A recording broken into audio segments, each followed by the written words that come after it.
तो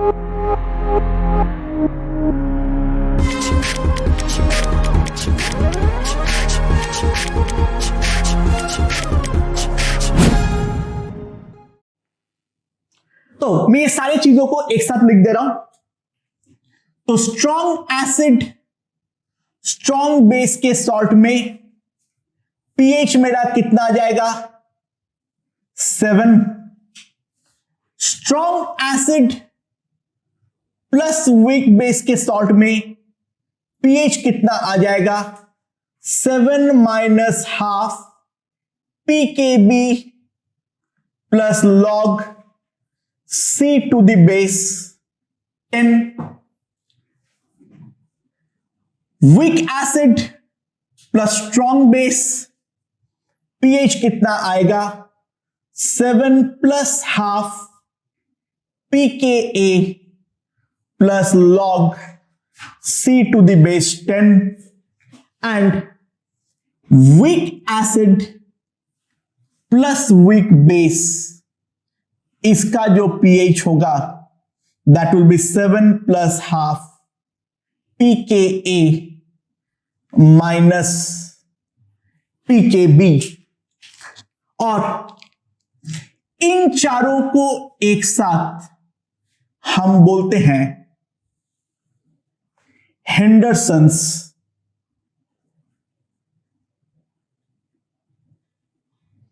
equation.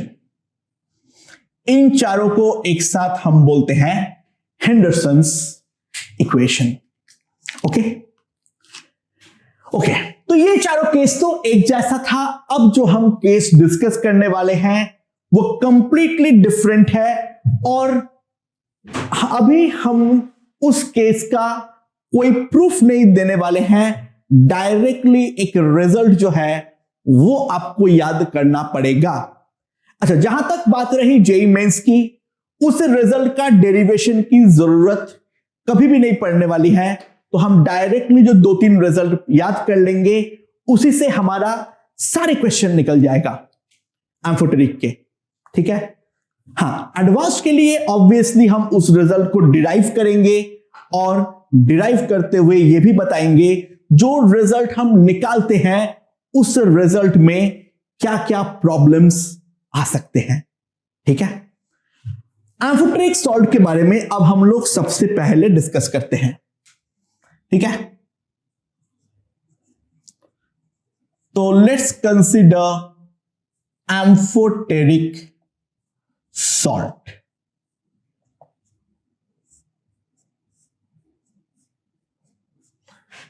Okay, तो ना व्हाट इज एम्फोटेरिक सॉल्ट? हम ले लेते हैं NaHCO3 यानी सोडियम बाइकार्बोनेट। उसका इनिशियल कंसेंट्रेशन दे रखा है C।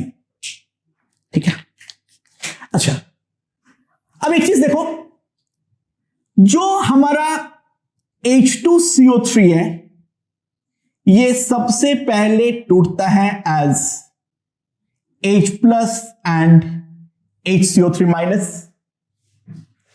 इसका जो फर्स्ट एसिड डिसोसिएशन कांस्टेंट है वो है हमारा Ka1, और फिर bicarbonate breaks as H plus and carbonate. तो इसका जो एसिड डिसोसिएशन कांस्टेंट होगा वो कितना है Ka2। हम एक्वस मीडियम में सोडियम बाइकार्बोनेट डाल दिए हैं, तो कैलकुलेट pH। अच्छा, नाउ ध्यान देना, HCO3 minus has a replaceable hydrogen. इस कारण पे इसके अंदर एसिडिक नेचर होगा। पर साथ ही साथ और एक बात अगर हम ध्यान दें, HCO3 minus is an anion of weak acid, that implies it hydrolyzes to give OH minus, तो ऑब्वियस सी बात है इसके अंदर बेसिक नेचर होगा। समझ में आया? HCO3 minus is an anion of weak acid, तो ये हाइड्रोलाइज होके OH माइनस देगा, तो उस कारण पे उसके अंदर बेसिक नेचर होगा। और HCO3 माइनस के अंदर एक रिप्लेसेबल हाइड्रोजन है, तो इस कारण पे उसके अंदर डेफिनेटली एक एसिडिक नेचर भी होने वाला है। अंडरस्टूड? तो क्या होगा, जैसे उसको मैं पानी में डालूंगा, दो रिएक्शन साइमल्टेनियस होगा। HCO3 माइनस एसिड की तरह बिहेव करते हुए H प्लस और कार्बोनेट में टूटेगा, एंड दूसरा HCO3 माइनस हाइड्रोलाइज होके, ऑब्वियस सी बात है क्या करेगा, H2CO3 प्लस H प्लस देने वाला है। ये दोनों के दोनों रिएक्शन साइमल्टेनियस होगा, सॉरी, और ध्यान देना ये दोनों के दोनों रिएक्शन एक दूसरे को फॉरवर्ड ड्राइव करेगा। रीजन, यहां का प्रोडक्ट है H प्लस, यहां का प्रोडक्ट है OH माइनस, ये दोनों कंबाइन होकर वाटर देगा, तो अकॉर्डिंग टू ला शातेलिया प्रिंसिपल दोनों के दोनों इक्विलिब्रियम इस केस में फॉरवर्ड ड्राइव होने वाला है। ओके, तो डायरेक्टली यहां पर हम पीएच के बारे में कुछ कमेंट नहीं कर सकते हैं, तो अब यहां पर हम एक फॉर्मूले डायरेक्टली रट्टा मारेंगे, और वो ये है, जो हमारा पीएच होगा that will be pKa1 plus pKa2 by 2।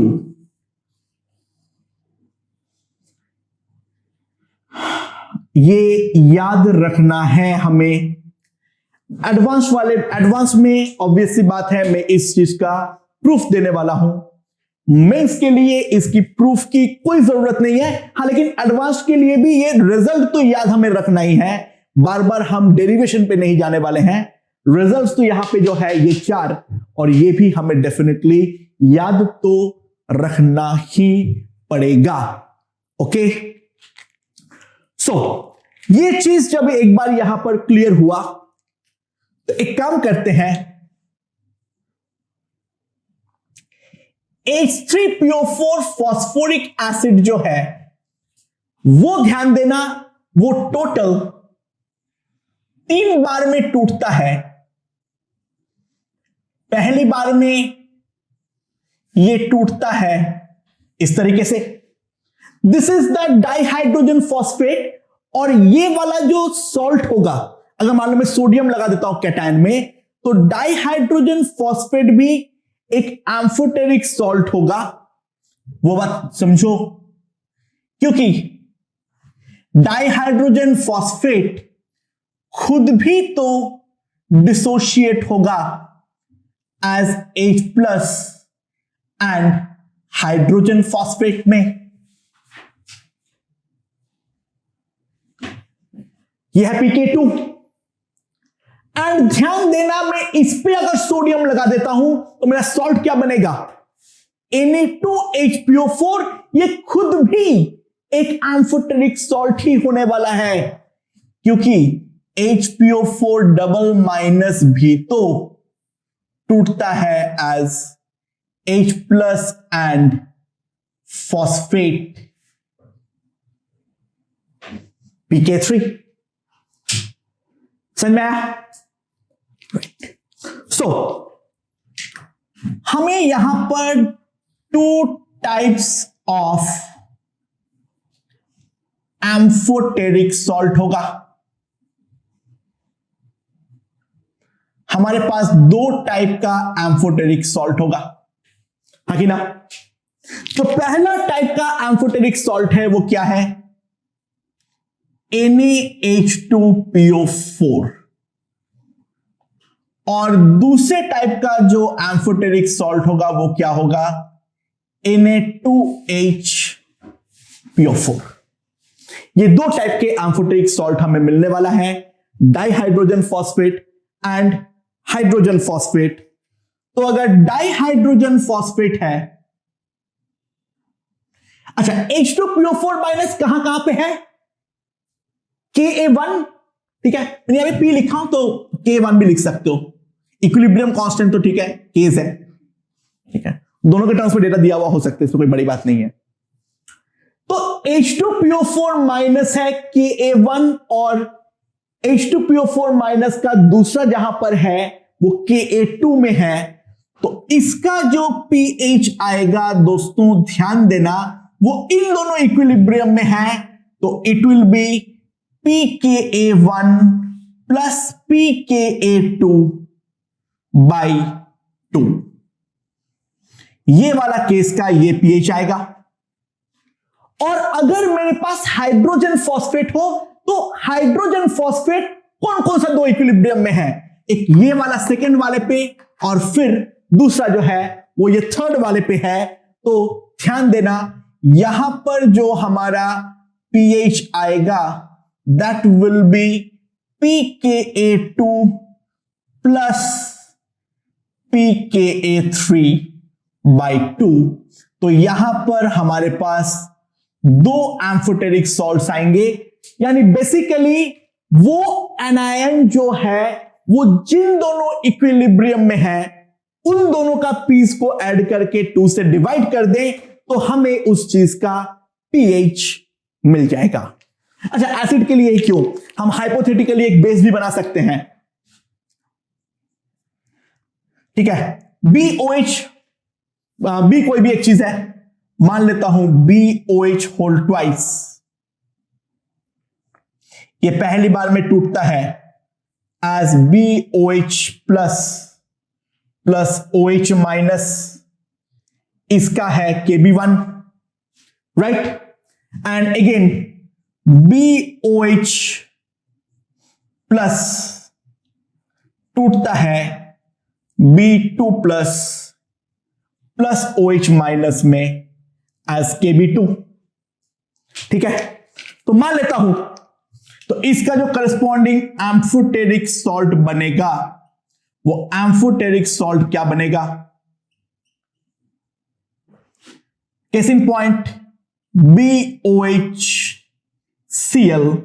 यानी एक रिप्लेसेबल OH जो है उसको मैंने रिप्लेस किया हूं Cl से, यानी एक मोल HCl के साथ अगर मैं BOH होल ट्वाइस को रिएक्ट में करवाया हूं तो जैसे ही इसको मैं पानी पे डालूंगा तो दो पॉसिबिलिटीज बनेंगे, एक तो BOH plus B2 plus plus OH minus दे, यहां पर वो बेस की तरह बिहेव कर जाए, या फिर यहां पर क्योंकि ये एक वीक बेस का कैटायन है तो वाटर के साथ हाइड्रोलिसिस होके BOH whole twice plus H plus भी तो बना सकता है, तो यहां पर वो दोनों की तरह काम करेगा एसिड और बेस।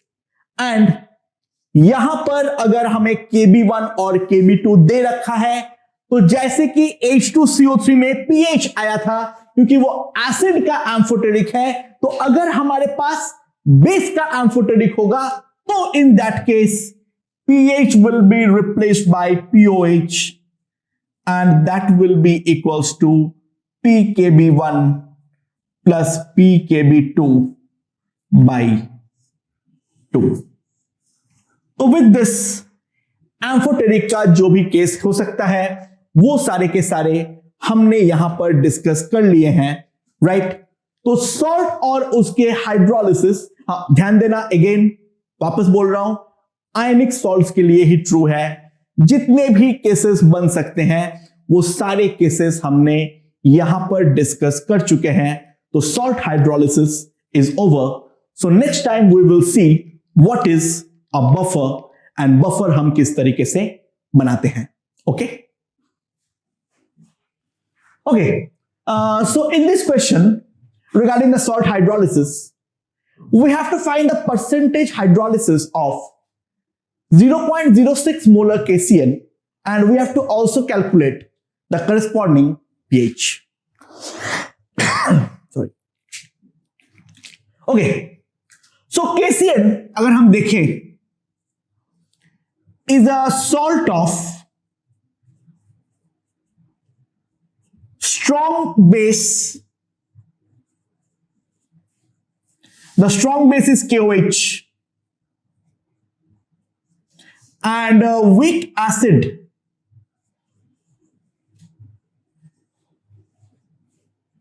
HCl. तो ऑब्वियसली बात है, जैसे ही मेरा KOH KCN को मैं पानी में डालूंगा तो आयनिक सॉल्ट होने के कारण KCN 100% डिसोशिएट करेगा as a K plus and CN minus, right. K plus का ऑब्वियसली बात है कोई हाइड्रोलिसिस नहीं होगा, तो K plus will undergo only solvation and obviously जो CN माइनस है इसका तो हाइड्रोलाइसिस डेफिनेटली होने वाला है. तो now CN minus will hydrolyze as HCN plus OH minus, right? तो इसका इनिशियल कंसेंट्रेशन अगर C है, इसका इनिशियल कंसेंट्रेशन अगर C है, ये 0 है, ये 0 है, ये C इंटू 1 माइनस H, ये है CH, ये है CH. तो जो हमारा KH आएगा that will be equals to CH square upon 1 minus H. और KH को मैं दूसरा क्या लिख सकता हूं, ध्यान देना यहां पर. This can be written as concentration of HCN into concentration of OH minus by concentration of CN minus, right? अब मैं ऊपर नीचे दोनों तरफ H प्लस से मल्टीप्लाई कर दूं. This is H plus, this is H plus. Now if I multiply तो मेरे पास क्या आ जाएगा, CH square by 1 minus H, that will be equals to OH into H plus. Now that will give me KW. So this will be equals to KW upon KA. तो मेरे पास आ जाएगा 10 to the power of minus 14 by 6 into 10 to the power of minus 10. तो ध्यान देना मेरे पास क्या आ रहा है, तो मेरे पास ये आ रहा है जो CH स्क्वायर, C कितना है 0.06 मोलर, तो H square upon 1 minus H 10 to the power of minus 14, 6 into 10 to the power of minus 10 into 0.06. तो अब मेरे पास जो आएगा, this is 6 into 10 to the power minus 2. So this is 10 to the power of minus 2 by 36. Now अगर हम ध्यान दें, this is 1 by 3600, तो ऑब्वियस सी बात है H is going to be small.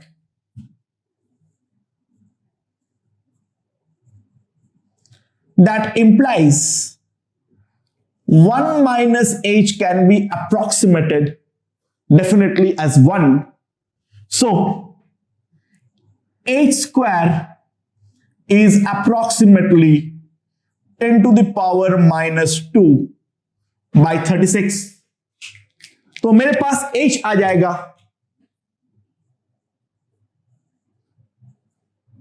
1 by 60. Okay, h मेरे पास कितना आ जाएगा 1 by 60, जो कि ऑब्वियसली उसको मैं 1 के सामने तो नेग्लेक्ट कर ही सकता हूं डेफिनेटली. तो परसेंटेज हाइड्रोलाइसिस मेरे पास जो आएगा that will B 100 by 60%. So that will be equals to 1.67%. ध्यान देना यहां पर एक बात. एक्चुअली मैं बार बार बोल रहा था salt of strong acid and weak base हो या weak acid and strong base हो, तो वहां पर हम हाइड्रोलिसिस में हमेशा ही फॉर्मूला अप्लाई प्रैक्टिकली कर पाएंगे. HCN एक भयंकर वीक एसिड है, यानी CN minus is a very very strong base. उसके बावजूद अगर हम देखें जो एक्सटेंट ऑफ हाइड्रोलिसिस होगा वो हमारा मेयरली 2% तक भी नहीं पहुंच रहा है. तो उससे भी ज्यादा अगर हमारा वीकर कॉन्जुगेट बेस हो, यानी इससे अगर स्ट्रॉन्गर एसिड हो, जो कि ज्यादातर होता है एसिटिक वगैरह का 10 to the power -5 के ऑर्डर में होता है, तो वहां पर डेफिनेटली हम हाइड्रोलिसिस को तो हमेशा ही नजरअंदाज कर सकते हैं. सो ये हमारे पास पहली बात आ गया, H आ गया कितना 1 by 60. तो concentration of OH minus that is equals to C into H. C कितना है 0.06 into 1 by 60. So it will come out to be 10 to the power -3. So POH will come out to be equals to 3. So that implies pH of the solution will be 11. ठीक है. अब इसी question के continuation में अगर मैं देखूं, now calculate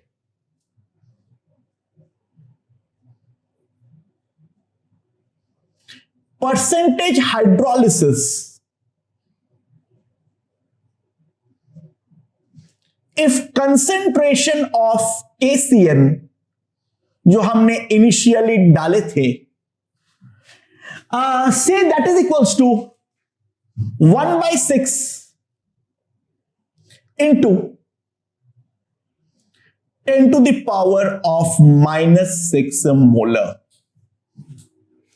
अगर जो हमारा कंसेंट्रेशन है वो कंसेंट्रेशन अगर 10 to the power of -4 molar हो, एक्चुअली -6 की जरूरत नहीं है, -4 विल डू, -4 भी चल जाएगा. तो बेसिकली अब मैं CN माइनस के कंसेंट्रेशन को बहुत ही ज्यादा कम कर रहा हूं. Now let's see what will happen. अगर मैं ये वाला इक्वेशन पर पहुंचूं तो CH² by 1 minus H that is equals to KW upon KA, that is 10 to the power -14 by 10 to the power of -10 into 6. So H² by 1 minus H will be C मेरा कितना है 1 by 6 into 10 to the power -4. तो 6 into 10 to the power -14 by 6 into 10 to the power -10 into 10 to the power of -4. ये मेरे पास आएगा. So now अब अगर हम देखें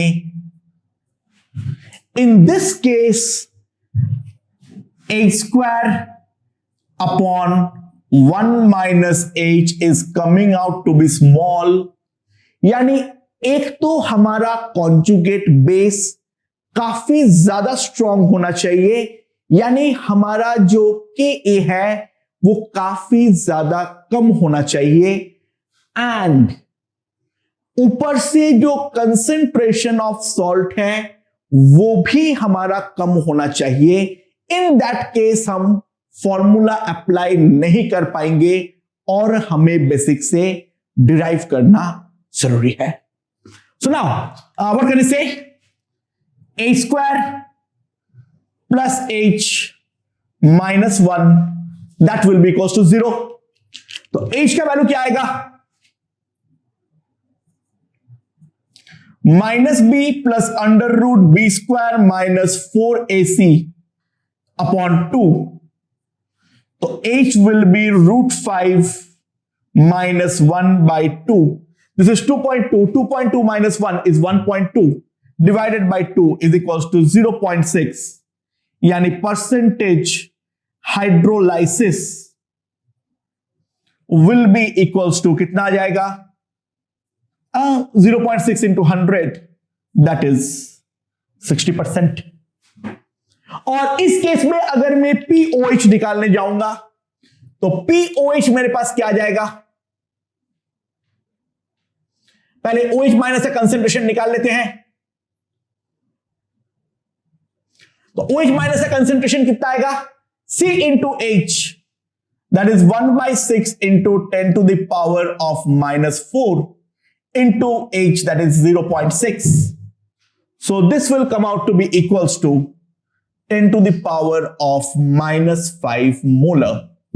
So what we get is POH is equals to 5,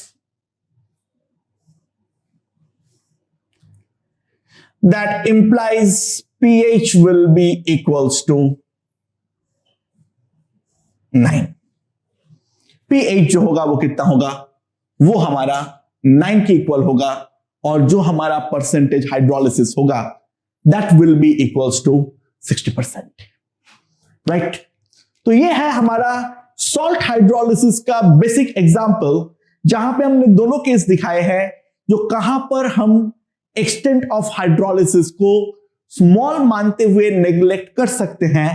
ध्यान देना बस एक केस, यहां पर मैं वीक एसिड वीक बेस का जो बनाया हुआ सॉल्ट है उसके बारे में कोई बातचीत नहीं कर रहा हूं। उसके अलावा बाकी सारे केसेस में अनलेस एंड अनटिल हमारा कॉन्जुगेट बेस या कॉन्जुगेट एसिड का स्ट्रेंथ बहुत ज्यादा हो एंड साथ ही साथ कंसेंट्रेशन भी काफी कम हो, हम हमेशा फॉर्मूला अप्लाई कर सकते हैं और 1 माइनस H को डेफिनेटली 1 मान सकते हैं। Okay okay, so now we have to find the values of equilibrium constant for the reaction of water with H2PO4 minus, H2PO4 double minus and phosphate, given the for H3PO4 the values of acid dissociation constant as 5 into 10 to the power minus 3, 5 into 10 to the power minus 8 and 5 into 10 to the power minus 13. So how to proceed? Let's see.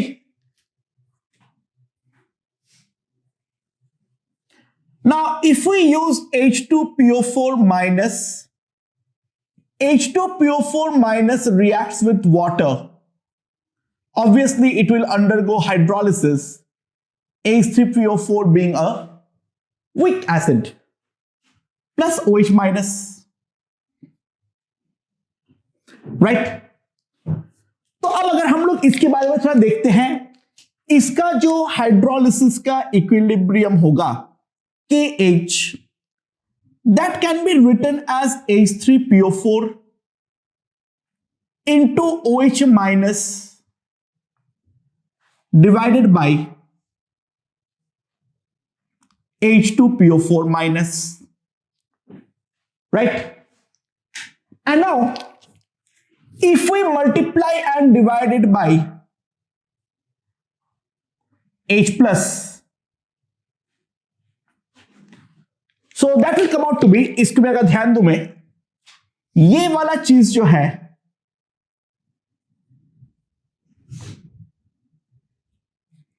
KH will be equals to KW, और ये वाला चीज अगर मैं देखूं, this will be equals to KA1। तो कितना आ जाएगा मेरे पास? 10 to the power of minus 14 divided by K1, that is 5 into 10 to the power of minus 3। तो ये वाले रिएक्शन का जो इक्विलिब्रियम कांस्टेंट होगा, if I see, this is 2 into 10 to the power of minus 12।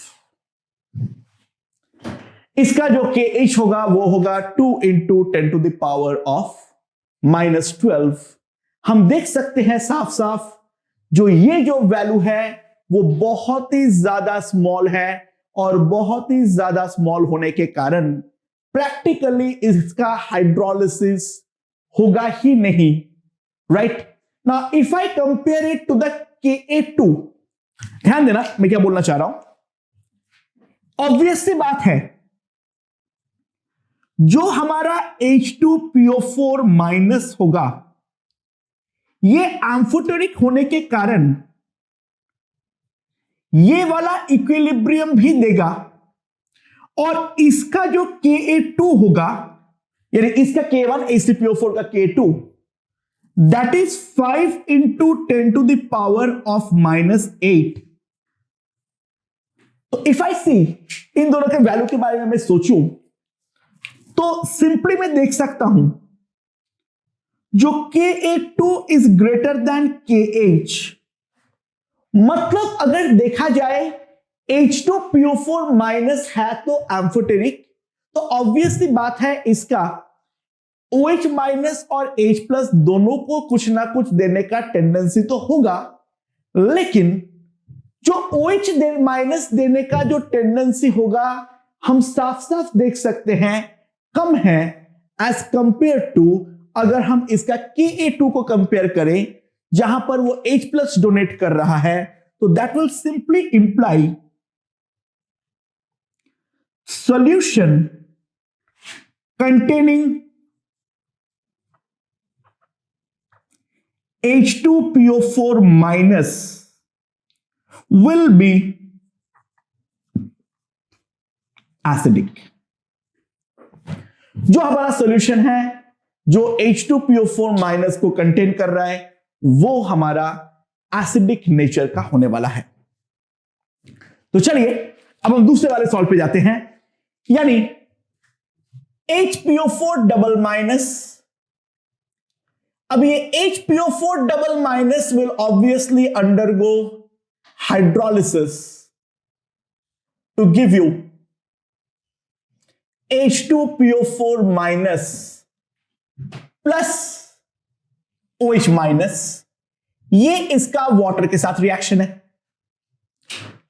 तो सिमिलरली इसका अगर मैं KH लिखता हूं तो इसका KH क्या आने वाला है? Concentration of H2PO4 minus into OH minus by concentration of HPO4 double minus. अब अगर मैं ऊपर और नीचे मल्टीप्लाई कर देता हूं वाया H प्लस, तो इन दैट केस हम साफ साफ देख सकते हैं ये आ जाएगा मेरे पास KW, और ये जो है वो है H2PO4 का KA, यानी this will be equals to KA2, यानी जो KH हमारा आएगा that is KW upon KA2, that is 10 to the power of minus 14 divided by KA2, वो कितना है? 5 into 10 to the power of minus 8। So this will be 2 into 10 to the power of minus 7। तो ये है मेरा KH, ये है मेरा KH। और दूसरा अगर हम और देखें,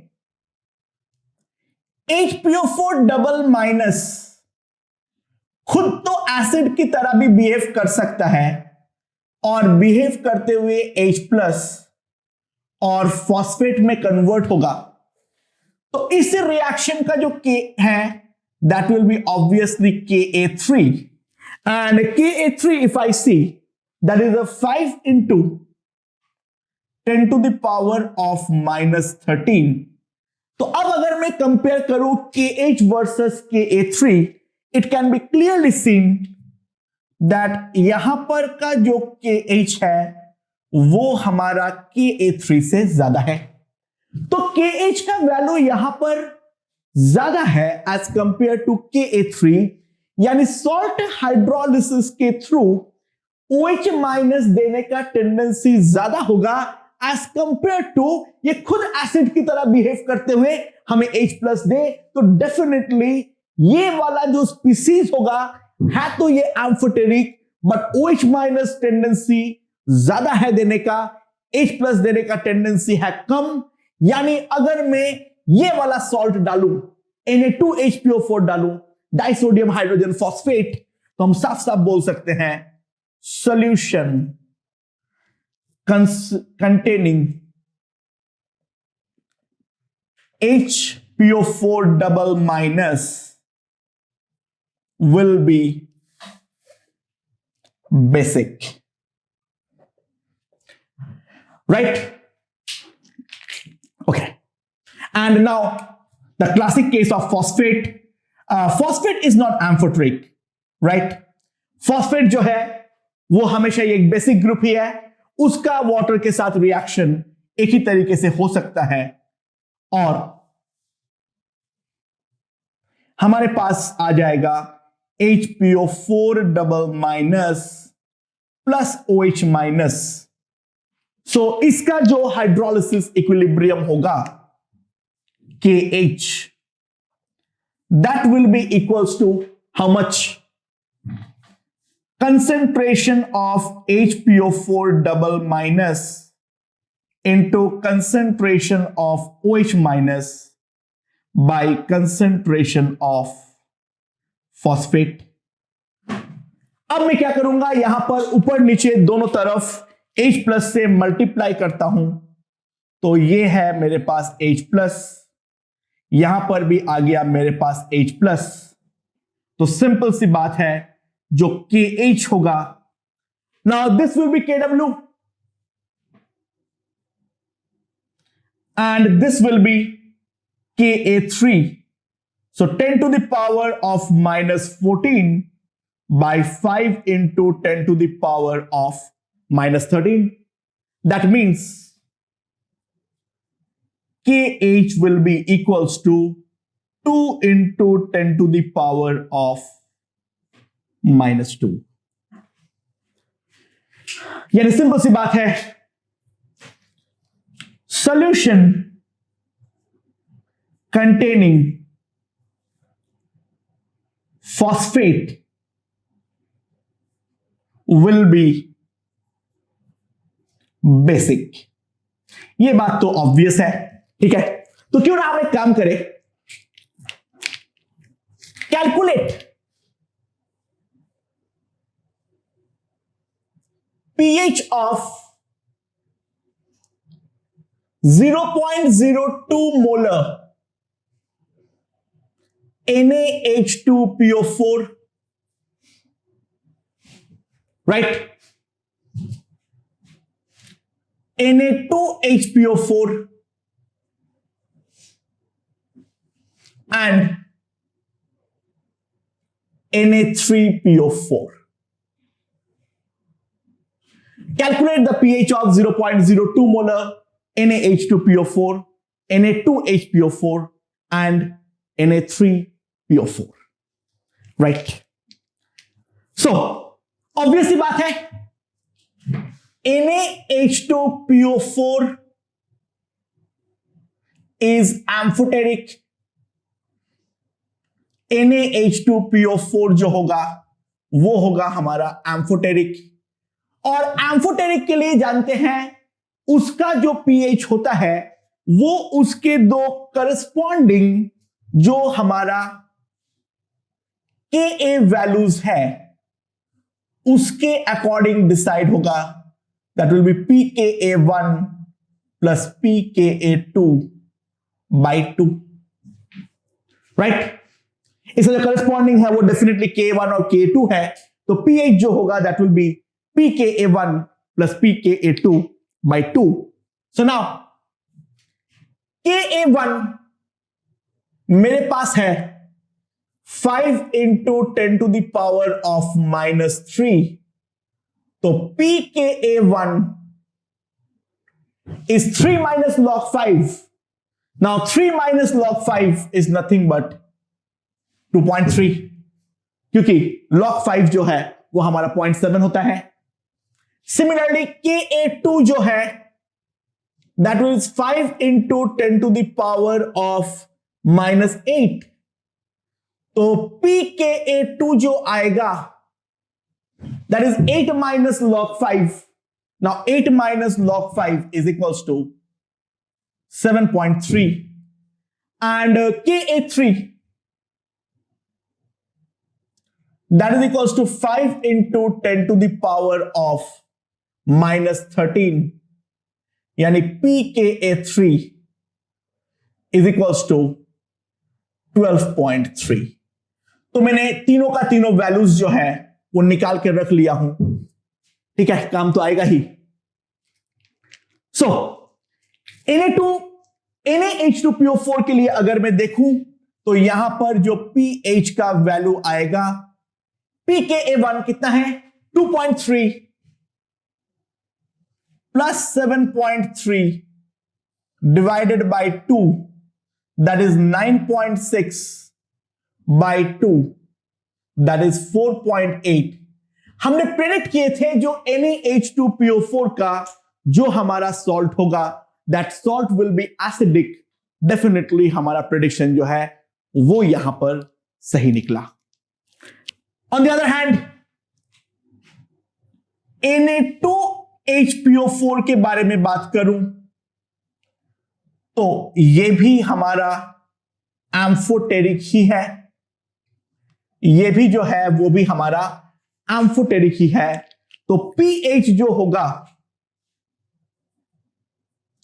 that will B pKa2 plus pKa3 by 2। तो मेरे पास आ जाएगा कितना 7.3 plus 12.3 by 2। Now this is 19.6, तो 19.6 मतलब ये आ जाएगा 9.8, जो कि pH हम देख सकते हैं साफ साफ ग्रेटर देन 7 आ रहा है। तो हमने प्रेडिक्ट किए थे पहले से ही जो इसका फाइनल सॉल्यूशन बेसिक होगा, जो यहां पर हम साफ साफ देख भी सकते हैं। अब बचता है Na3PO4। ध्यान देना यहां पर जो हाइड्रोलिसिस का इक्विलिब्रियम कांस्टेंट है वो इक्विलिब्रियम कांस्टेंट उतना ज्यादा छोटा भी नहीं है, कंसंट्रेशन भी उसी ऑर्डर का है। तो दोस्तों यहां पे हमें बहुत ही ज्यादा सतर्कता रखनी पड़ेगी। The reason is very simple, जब मैं Na3PO4 डालूंगा तो पहले तो ये टूटेगा as 3 times Na plus and phosphate. अब जो ये फॉस्फेट है इसका कंसेंट्रेशन हमारा बन जाएगा 0.02 molar. So phosphate plus water gives HPO4 double minus plus OH minus। So यहां पर अगर हम देखें ये हमारे पास राइट नाउ है 0.02, ये है 0, ये है 0।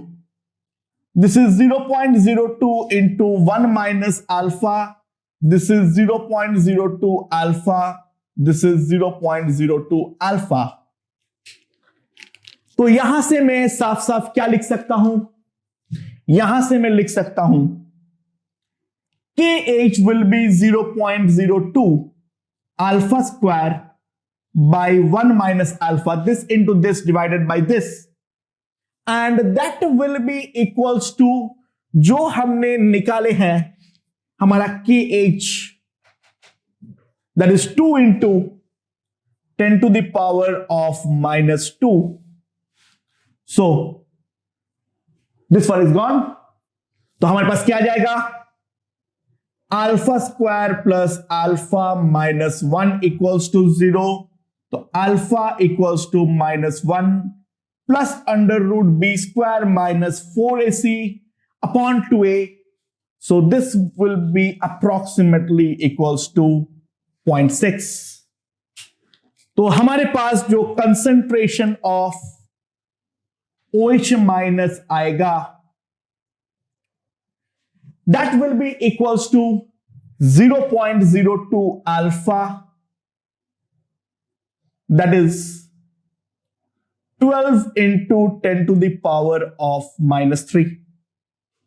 तो मेरे पास ये आ जाएगा POH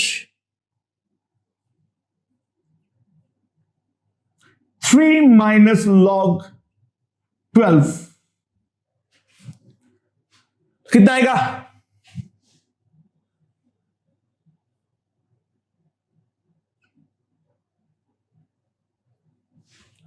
log 4 is 0.6, log 3 is 0.48, so it will be 1.08, and if I compute POH equals to 1.92, so pH will come out to be equals to 14 minus 1.92, that is 12.08.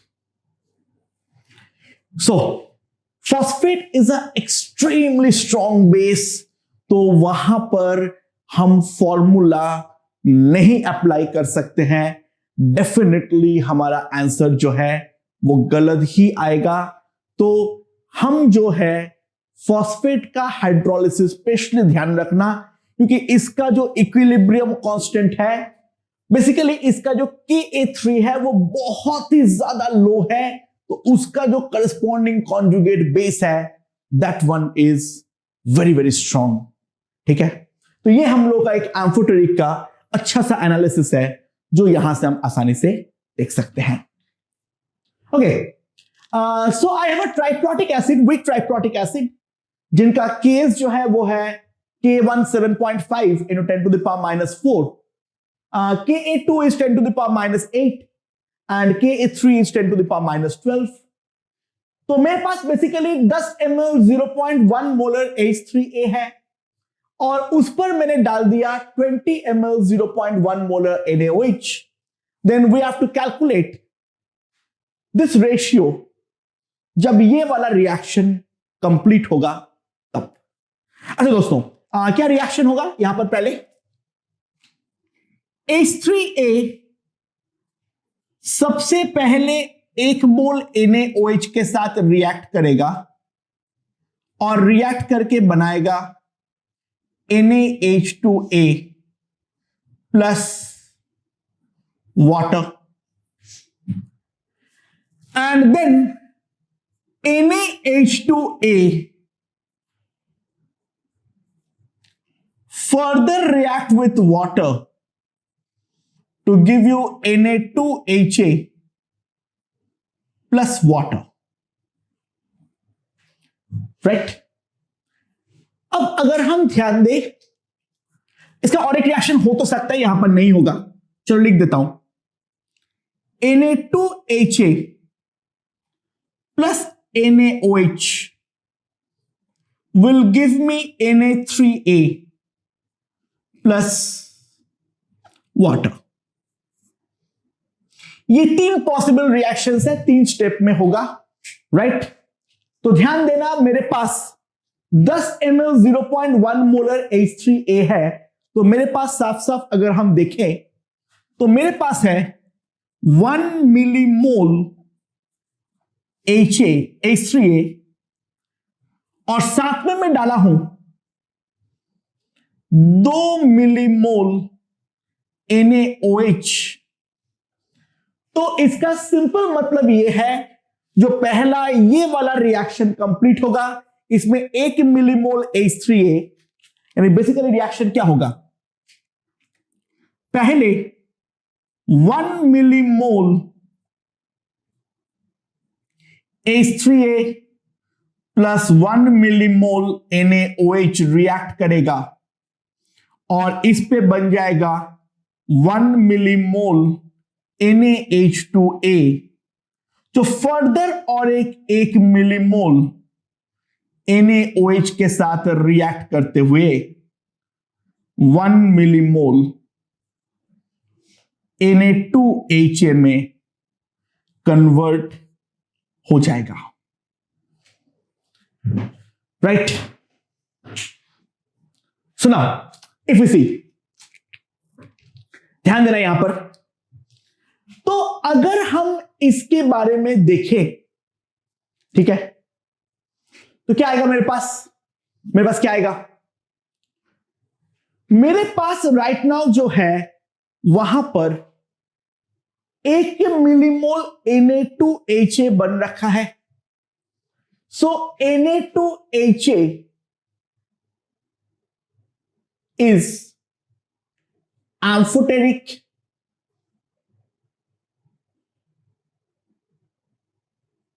और इसका करस्पॉन्डिंग जो pH होगा वो pH कितना होगा, it will be simply pKa2 plus pKa3 by 2।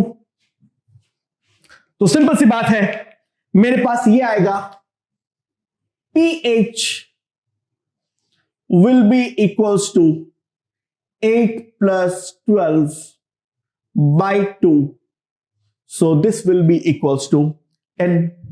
तो ये मेरा pH है, तो कंसेंट्रेशन ऑफ H प्लस जो मेरे पास आएगा that will be equals to 10 to the power of minus 10 molar.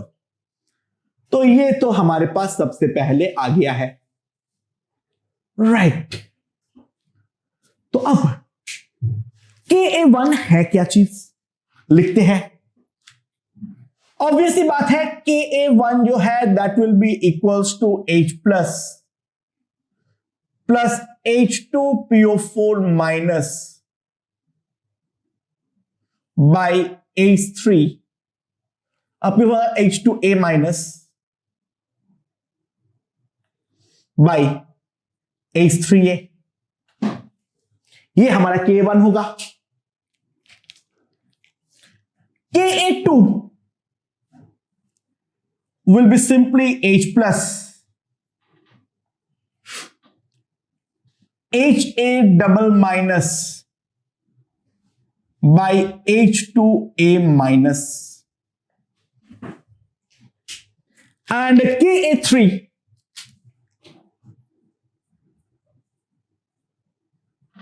H plus into A triple minus by H A double minus, right. Okay, तो हमें अगर इन दोनों का रेशियो निकालना है, तो मैं जितना देख पाता हूं, मेरे लिए H2A minus HA double minus is completely irrelevant. So it's best to multiply the 3. Ka1 into Ka2 into Ka3 will be equals to, क्या आएगा मेरे पास, इन तीनों को मल्टीप्लाई करूं तो H प्लस का cube into A triple minus by concentration of H3A. So what we can see is concentration of H3A by A triple minus will be H plus का cube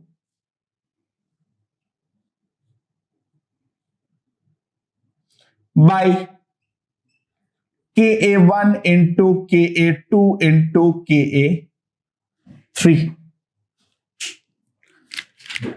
So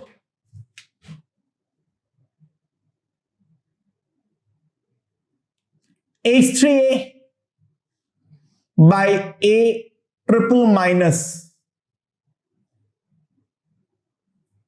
10 to the power minus 10 का whole cube divided by, if you can see क्या आएगा मेरे पास, Ka1 into Ka2 into Ka3, that is 7.5 into 10 to the power minus 4, 10 to the power minus 8, 10 to the power minus 12. So that will come out to be 10 to the power minus 24. So this will be equals to 10 to the power minus 30 by 7.5 into 10 to the power minus 24. So this will be 10 by 7.5 into 10 to the power of minus 7. अब ये क्या है, 10 by 7.5, obviously 2.5 से अगर मैं divide कर दूं, it will be 4 by 3. So it will be 1.33 into 10 to the power of minus 7. तो एक चीज बिल्कुल क्लियर हो जानी चाहिए, जो H3A का जो कंसेंट्रेशन होगा that will be extremely less than A3 minus, and which is quite understandable. जब हम लोग Na2HA डाल रहे हैं, मीडियम का pH 10 है, यानी मीडियम हमारा स्ट्रांगली बेसिक है, तो बेसिक मीडियम पे एक एसिड का प्रेजेंस डेफिनेटली नेग्लिजिबल अमाउंट के ही होने वाला है, जो हमारे कैलकुलेशन से भी डेफिनेटली साफ साफ दिख रहा है. ओके ओके, तो मेरे पास एक एक्वस सॉल्यूशन है जिसका वॉल्यूम है V, और उसके अंदर N1 मोल्स QCl है और N2 मोल्स RCl है. यहां पे QOH और ROH दो वीक बेसिस है, जिनका बेस डिसोसिएशन कांस्टेंट दिया हुआ है K1 and K2. Then I have to show the pH equals to half log, कुछ दिया हुआ है, जो भी है पता नहीं, देखते हैं. Right, okay. सो हमारे पास है N1 मोल्स QCl, तो concentration of QCl will be N1 by V, और इसको मैं बोलूंगा अब से C1. और मेरे पास दूसरा है N2 मोल्स RCl, तो concentration of RCl will be N2 by V, इसको मैं बोलूंगा C2. राइट, तो जैसे ही QCl और RCl पानी में आएगा, ध्यान देना, it's a salt of weak base and strong acid HCl. Right, तो QCl पानी में डिसोशिएट करेगा as Q plus and Cl minus, and Q plus का ऑटोमेटिकली अब हाइड्रोलिसिस इन्वॉल्व हो जाएगा. ऑन द अदर हैंड, जो मेरा RCl है ये भी टूटेगा as R plus and Cl minus, and इस R प्लस का भी जो हाइड्रोलिसिस है वो हमारा ऑटोमेटिकली इन्वॉल्व हो जाएगा. Okay, so now let's see. So Q plus will react with the water to give QOH plus H plus. Right, and R plus will also undergo hydrolysis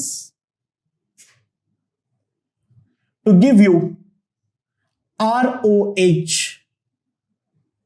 plus H plus. So now if we consider this is C1, तो ये हो जाएगा C1 into 1 minus H1. This will be C1H1. This will be also C1H1. And now this is C2 into 1 minus H2. C2H2. C2H2. Okay अच्छा, hydrolysis normally हमेशा ही काफी ज्यादा कम होता है. इसको मैं अप्रोक्सीमेटली C1 और इसको मैं अप्रोक्सीमेटली C2 बोल सकता हूं. और यहां पे जो H प्लस का टोटल कंसेंट्रेशन होगा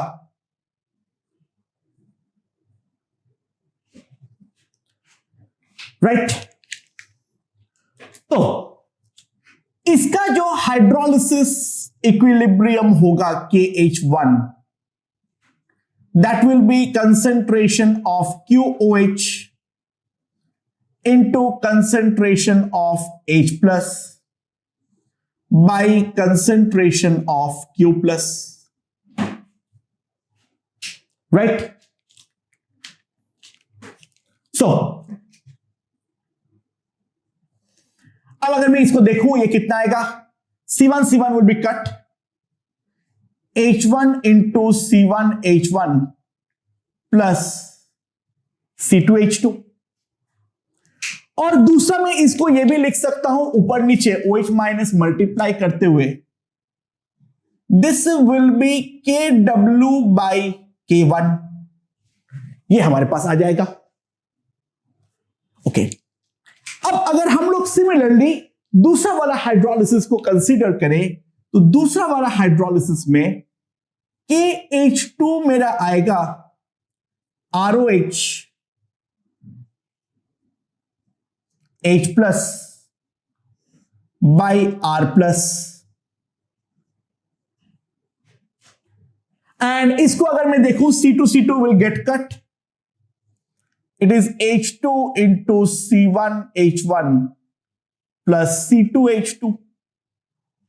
और यहां पर भी अगर मैं OH माइनस से मल्टीप्लाई कर दूं, this will come out to be equals to KW by K2. ये मेरे पास आ जाएगा. Okay so now how to proceed. ध्यान देना हमें निकालना है कंसेंट्रेशन ऑफ H प्लस. तो बेस्ट एक काम हो सकता है, क्यों ना हम एक काम करें, ये वाला इक्वेशन को C1 से मल्टीप्लाई कर दे और ये वाला इक्वेशन को मैं पहले C2 से मल्टीप्लाई कर दूं. तो मेरे पास जो इक्वेशन आएगा वो आएगा C1H1 into C1H1 plus C2H2 and that will be equals to C1 into KW by K1. और यहां पर अगर मैं देखूं C2H2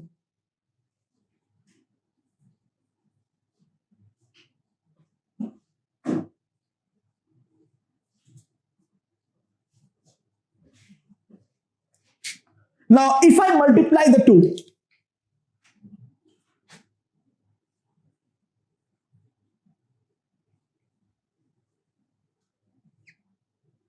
इन दोनों का होल स्क्वायर, तो ये कितना आएगा मेरे पास C1 into KW by K1 plus C2 into KW by K2. So now let's see. C1H1 plus C2H2, that will be under root KW into C1 by K1 plus C2 by K2. ये मेरे पास आ जाएगा C1H1 plus C2H2 का value. So now, तो concentration of H plus will be equals to under root, क्या आएगा मेरे पास, K W by K1 K2 into C1 K2 plus C2 K1। Okay, तो अब मेरे पास टाइम आ गया है जो मैं C1 और C2 का वैल्यू को पुट कर दूं, तो C1 का वैल्यू मेरे पास क्या आएगा, C1 का वैल्यू मेरे पास क्या आएगा, C1 का वैल्यू आएगा N1 बाई V और C2 का वैल्यू जो आएगा that will be N2 by V। So concentration of H plus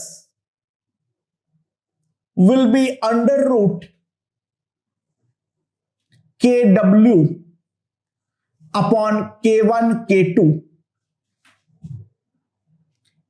N1 K2 plus N2 K1 divided by V। तो मेरे पास ये आ जाएगा pH that will be equals to minus log 10 concentration of H plus। तो obviously बात है, जैसे मैं log डालूंगा तो ये पावर तो बाहर आ जाएगा, half into minus log 10 KW by K1 K2 N1 K2 N2 K1 by V। So minus जैसे ही डालूंगा, ये माइनस को मैं खत्म करता हूं, तो यहां पर मेरे पास पावर में -1 आ जाएगा। तो मेरे पास सिंपली आएगा pH is equals to half log 10 K1 K2 बाई KW into V by N1 K2